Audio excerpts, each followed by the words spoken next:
April मेचं रखरखीत ऊन आपल्या जमिनीवर जेव्हा निसर्ग वर्षातला सर्वात आव्हानात्मक आणि कठीण काळ माणसांसमोर ठेवतो,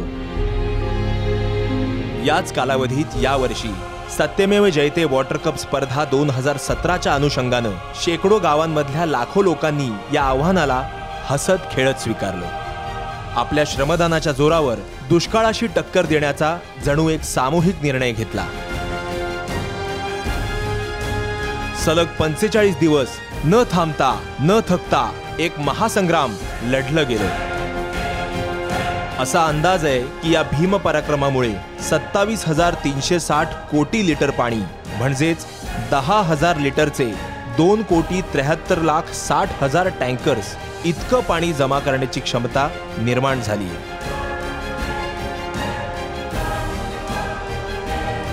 आता प्रतीक्षा आहे पावसाची.